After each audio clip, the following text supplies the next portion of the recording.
Hello, everybody. It's Liam here, and today I'm going to be walking you through scraping trade shows. This is great for people that would love to absolutely scrape niche databases and get the context for anybody that's relevant inside that specific department. So I have the table here. I built it out for a client, and I'm just going to walk through my thought process, basically how I was working, and kind of how it's kind of going. Um, Pretty much, these guys are manufacturing, and they wanted to target manufacturers that were, I guess, kind of specific and they wanted kind of highly targeted clients. So, ooh, it's zooming in here. How lovely. So the first one was the Automate show. And you can see it's highlighted because I was making sure this was actually like working.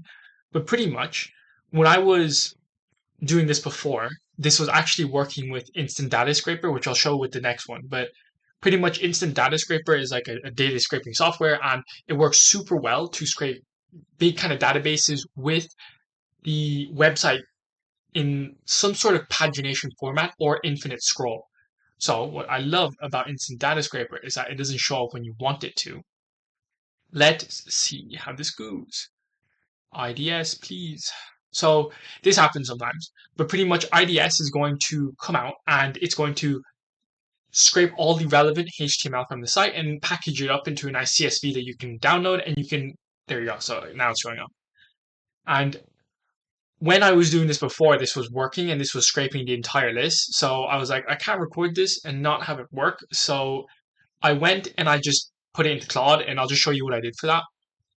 So this is the entire list and well, this is just US. And I went in and you just go down and you copy and paste it and you go into, this is Claude 3.7 Sonnet and you can see it's still going here because I did this just now because I was trying to figure out this video. And all you do is you just copy and paste the whole list in. Can you output this in a list format with in a CSV with two columns? And all this does is when you copy and paste this in, it will format it in such a way where you can put it into a CSV, maybe run a split column, so inside Google Sheets or something, and you have the same list as you would have before. Oh, and this is, I love how this has happened. So upgrading to Cloud Pro, this is great. So casually, this will happen sometimes. And I do have Merlin as well. So Merlin is another kind of software, and it has access to all of the relevant AI bots. So this also isn't going to load in time, which I absolutely love, and it's a great look for me. And pretty much going through this route, that's what I did for this database in particular. Like IDS should work for this, but if it doesn't, there's always ways around it. There's different scrapers. I would definitely look into them, but IDS is king. And I'll just show you one that where like it actually did work because I was just building this out today and I was like, I may as well just throw in a quick video about it. So we basically have, this is the Con Expo. Let me see. Become an exhibitor, exhibitor meetings. Oh God, where is it gone? Oh, I cannot find it. Show experience. Oh, it's here. It's here. Yes, this one. So this one's a pretty big list, and their next show is March 3rd to 7th, which is I think this was like 2 months ago, and this is 2026. So this is in like 10 months or something. So it's ideal you can reach out to these people and just be like, yes, this, and this. So past exhibitor list, and of course they haven't created the new one yet. You have basically this kind of big database of stuff that you need to scrape. I'm just making sure I'm actually zoomed in enough. Right, and I'm not blocking anything. Lovely. So we have this big list of exhibitors here, and I'm just going to do all exhibitors because of course I want all of them. And then I also want it in a list format, ideally, so all exhibitors. Oh, there we go. Featured exhibitors. So yeah, so give it a second to load. This is basically going to give the entire list of exhibitors, and it's a pretty nifty piece of work when it starts to get working. So let's just load more. Here we go. Yeah, right. So it's just going to keep going, right? And from this, what you can do is if I bring in IDS here and I go instant data scraper, and we pull up another IDS. So this one, of course, has 100 of them, right? And it has the relevant people inside, or sorry, the relevant companies inside each scrape. And then if I just start crawling, it'll go through and it will start picking up all of the relevant people inside this, and an IDS will just keep it'll just keep having and then it'll scrape the entire database. So this is super useful when you want to get the specific people. We're just going to stop this here. Stop crawling. There we go. As you can see, it highlights the entire thing. So with this then, right, we're just going to close this. So this is like, you're like, okay, so this is the initial bit. How do we actually get the people? So if I go into Clay, and I whitewashed all the names because I don't want, I guess, clients to start leaking out, but I'll just show you the prompting. And again, I'm going to make sure my head is like not in the way. Like bottom left corner is perfect. So this is the automate show, right? And this is the booth number, company name, automate URL. This is the master URL. And I think I hid the columns. I did. Okay. Show all. So basically, I have like a formula, which is nice. And I don't want these. I don't think I can delete these. Pretty much, I have a formula or like a recipe, which they've quite kindly done in Clay, where I can go find the websites of the people I'm trying to target. So first of all, you run, this is a free Clearbit extension to find domain from company name. You then get the domain here, and then you run an if statement where you ask Clay to look for the website. If I just come over here. So you just get 40 mini, and you literally say, I'm going to provide you with the company name. Your goal is to find the website for that company. You are to output the website, nothing else. And then you only run this if the, is it zoomed in enough? Wait, hopefully you guys can see that. Right, and then as you can see, it'll only run if domain is empty. And then what you do is you just get the response and you map it to a new column, and then you normalize domain, and you have a master URL for each company now. And this is perfect because now you have the actual, I guess, the setup for the actually finding these people. And you run website verification. So these clients, they wanted a very specific set of people, like the criteria is super specific, right? Basically, you are tasked with verifying if the company matches a specific set of criteria. Visit the website. If it outputs or if it meets criteria, output yes, else output no. And then basically you access the website, verify if the company is manufacturing, if they sell products under their own brand, their products are physical or complex or technical. Confirm that the products are similar to industrial machinery, construction, HVAC product, mining fluid, machinery solutions. Ensure the company does not primarily sell services like software consulting. Verify that the company is not a reseller and sells products under their own brand.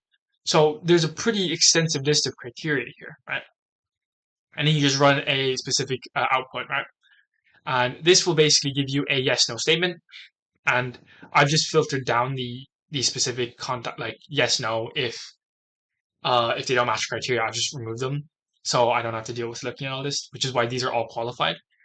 And then basically what we did was inside the URL, so inside the automate URL, it actually gives you specific criteria. So I had to make sure they were like US, it was US, NA, or UK. So look, as you can see, these guys are based inside the US, and the website is here as well. So like I could have used this to get the website. And honestly, in hindsight, I should have. I just didn't realize because I'm, just don't pay attention sometimes. And basically, from here, we then verify, we have a contactable section. And then this is where it gets kind of like more interestingly technical. So basically, we have a find contacts at company list. So if I come in here, we have find contacts at company, there's a master URL. And then this is like a list of positions that are relevant to these guys. And then we're just like, look, if they exist in this company, get these people from your database. And then if they're in the US, UK, or Canada, then it's like, okay, they're probably going to this trade show. And like I've run this campaign, and like there were people getting back to me saying like, oh, like I'm not in charge of this, like contact this person. And I'm like, that's great, because they're actually directing you to the right person as well. And then this is also where it got kind of interesting, because a majority of the time these lists do not have the relevant people inside the criteria, like at all. They just physically do not have it, because you cannot have everybody. It's just impossible. So you basically use AI to scrape sites, and I'll just show you what the prompting looks like and how this kind of works. So basically, you are tasked with extracting specific personal information from a website. Extract the first last names of individuals from the marketing department, sales department, C-suite, business development, and the owner/EO from the provided website. You want to make sure it stays specifically on the website. As soon as it starts going off, I've built tables where it does not work. They start finding the wrong people, they verify the wrong people, it doesn't work, right? And what you want to do is you want to run instructions, and it's just use this URL to access the website. navigate to a specific page, search for names associated with the marketing department, sales department, C-suite, etc. Extract only the first and last names of these individuals. If no relevant names are found, output NA.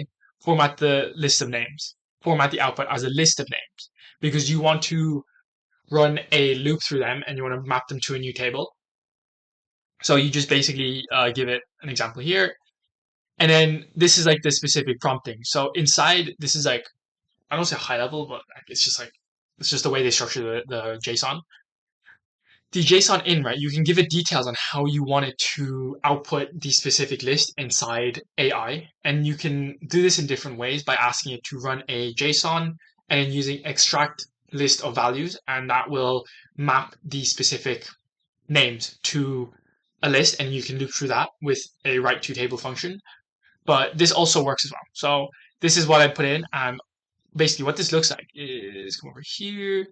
So when I just come over here, it looks something like this.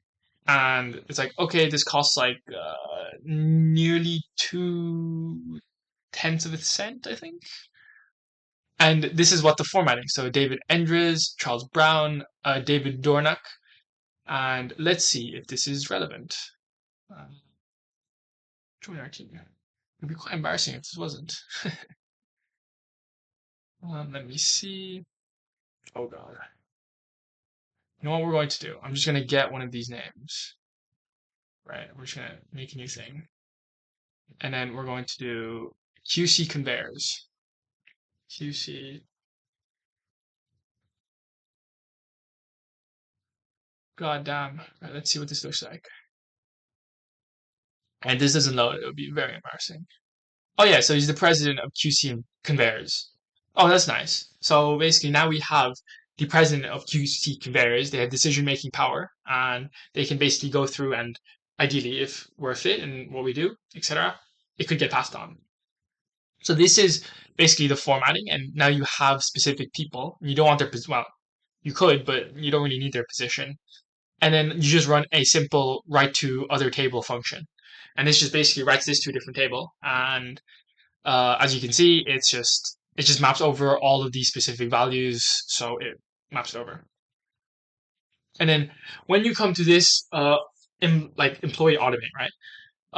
The first thing we ran was a company formatting name. So we just made sure we formatted the company name so it doesn't look dumb, to say the least. Like Hellbender, all caps, Inc, full stop. Like no, so it's just Hellbender. Like nothing too special. EAM dash Mosca or plus W. You know what I mean? Some of them have titles, some of them do not, because in the other section we didn't specify if they had to give a title or not. And the enriched person gives a title and the other person doesn't. So, and then from here, you now need to look for their email. So I also mapped over their booth number because we use that inside the email, sorry, as the subject line. And then pretty much we have a LinkedIn name simplification, we have last name, we have master last name. So all this prompt is, right, this is a nice little prompt where you get the first and last name formatted correctly. So it's like, I'm going to provide you, okay, this has LinkedIn. Whoops, I didn't fix the problem, but it still works. I'm going to provide you with, they should say full name. Actually, I'm just not even going to deal with that now. It worked. I'm going to provide you with a full name, and I want you to find the name and only output the first name and last name. What's funny is this is not Claysian. Yeah, this is just content creation. And then you give it an example of this. This is like MD, and then it's just like Curtis Wong. And then this is the LinkedIn, which is the name, which is actually quite amusing, actually. And as you can see, what it does is it'll take it and it'll remove anything that looks kind of dumb on each kind of section of it. And we basically run a setup where we look for HTTP. We have so this is TryKit, and this is where is it? Let me see. Yeah, okay, so we have basically TryKit, and then we have Lead Magic find work email. And then basically this will come through, it'll validate the email. And then we basically then have a master email and master MX provider like email check at the end. And then if these two exist and they follow this specific convention and they're actually correct, then we map them to a campaign. And to put it the same, right? The format's a little bit different on this one because Let me see here. So there's a few more things I have to add. Let's see, make sure it's not too small. For this one, we actually didn't have the description on some of them, or sorry, the company name on some of them. So we got the master URL, and then I just ran a clay jump prompt, which is actually still running because again, I'm building this table like at this exact moment in time. And pretty much, uh, if if this doesn't exist and we have the description, we basically get the company from the description. We run it through the same website verification. So if it's yes, and then if it's US, it's contactable, and then we will find enrichment, and then we will run and find company personnel. And from there, we then map over to same formatting. And again, this isn't completely done yet, but as you can see, we run the same kind of processes. We put it through find work email, HTTP, validate email, and then you have a master and MX provider check. And from there, we add to a campaign, which I should turn that off because that's wrong. I'm going to go do that now. Right. So that's kind of the setup on everything. Just on this, right? I do have a lead generation agency. There's a link in the description that basically brings you to the landing page where I try and pitch you my stuff and how I can help you book meetings per month. If that's for you and you're interested in learning more, you can click on it, have a look at it. Maybe it's for you, maybe it's not. Otherwise, if you enjoyed this, drop a sub, drop a like. Otherwise, I will see you now. Okay, bye.